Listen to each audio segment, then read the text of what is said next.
Liburan asik dan menyenangkan bersama SMP Negeri 41 Bandar Lampung oleh Kosi Kautsar, Ika Yudana dan Lana Tridasari. Selamat menyaksikan kisah Uwais Al-Qarni.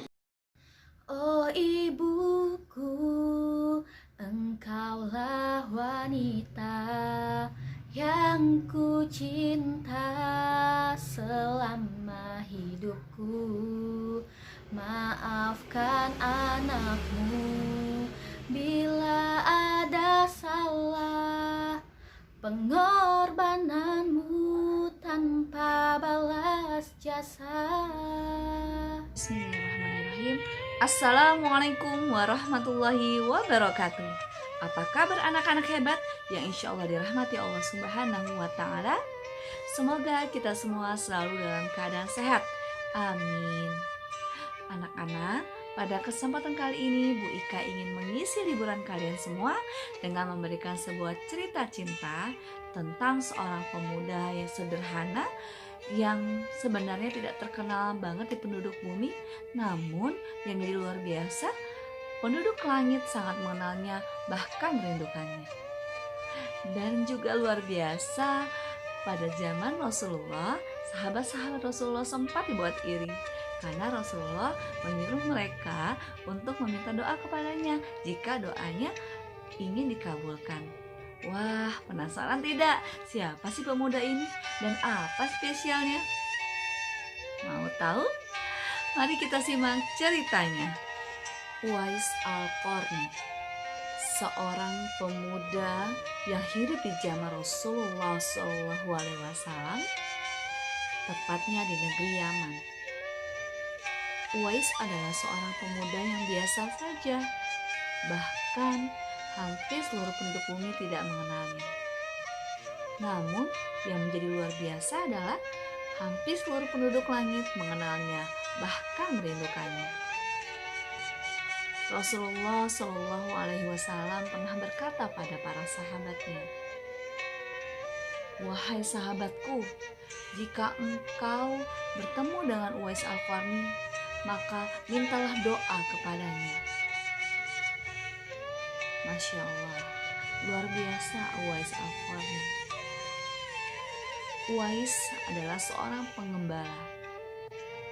Ia hidup sederhana bersama seorang ibu. Ibunya sudah lama sakit, lumpuh, dan hanya bisa terbaring di tempat tidur. Namun, Uwais sangat mencintai ibunya. Ia selalu merawatnya. Ia tidak pernah letih untuk senantiasa menjaga dan merawat ibundanya. Bahkan di setiap tahun haji, Uwais ingin sekali menunaikan ibadah haji. Namun, niatnya selalu dibatalkannya. Mengapa? Hanya satu alasannya. Ia tidak ingin meninggalkan ibundanya yang sedang sakit sendirian di rumah. Karena jika ingin membawa ibundanya, ia tidak mempunyai kendaraan yang cukup bisa membawa ibundanya dari Yaman sampai ke Mekah untuk menunaikan ibadah haji. Namun, kecintaannya yang begitu besar kepada Allah Subhanahu wa Ta'ala dan kerinduannya yang begitu berat kepada Rasulullah SAW membuat ia berpikir keras mencari ide agar bisa berangkat haji bersama ibundanya. Uwais membeli seekor lembu kecil. Lembu itu ia gendong setiap hari, naik bukit dan turun bukit hingga berbulan-bulan lamanya. Tak terasa, lembu itu pun semakin besar. Namun, Uwais tidak terasa berat lagi menggendongnya karena tubuhnya dan otot serta fisiknya semakin kuat. Hingga waktu haji pun tiba. Ia mempersiapkan segala keperluannya untuk berangkat haji bersama ibunya. Ia melakukan perjalanan panjang dari Yaman sampai ke Mekah. Berminggu-minggu ia lewati dengan menggendong ibunya. Sampai orang-orang yang melihat kejadian itu menyadari bahwa yang tadinya mereka menyangka Uwais itu gila karena setiap harus menggendong lembu naik bukit dan turun bukit hingga berbulan-bulan.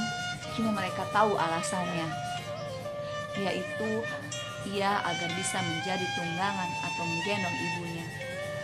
Tahukah anak-anak berapa jarak dari Yaman ke Mekah? Jaraknya sekitar 1119 km, atau ibaratnya dari Bandar Lampung sampai ke Padang. Masya Allah, perjalanan yang sangat panjang yang harus Uwais lalui dengan menggendong ibunya. Namun Uwais tidak pernah menampakkan keluhannya.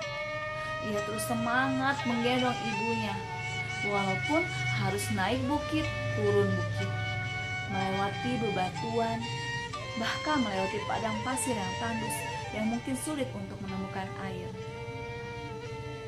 Hingga akhirnya tibalah Uwais di Mekah. Ia bisa menunaikan haji bersama ibunya. Rasa haru Uwais hingga bisa sampai ke Mekah. Kemudian tidak berhenti sampai situ, Uwais terus menggendong ibunya mengelilingi Ka'bah. Kemudian Uwais berdoa kepada Allah, "Ya Allah, ampunilah ibuku, ampuni ia ya Allah, dan masukkanlah ia ke surgamu atas segala kebaikannya kepadaku." Mendengar doa itu, ibunya pun bertanya kepadanya, "Wahai Uwais, mengapa engkau tidak berdoa untukmu? Mengapa engkau selalu memikirkanku?" Uwais tersenyum. Uwais berkata kepada ibunya, "Wahai ibuku, hal yang membuatku bahagia adalah melihat engkau di surga. Dan jikalau engkau masuk surga, cukuplah ridhomu kepadaku yang bisa menghantarkanku ke surganya Allah bersamamu." Ya teman-teman, itulah sedikit cerita tentang seorang pemuda yang luar biasa yang berbakti kepada ibundanya, yaitu Uwais Al-Qarni. Karena pengorbanannya yang luar biasa kepada ibundanya, sehingga Rasulullah SAW pun pernah berkata kepada para sahabat, "Wahai sahabatku, jikalau engkau bertemu dengan Uwais Al-Qarni, maka mintalah doa kepadanya.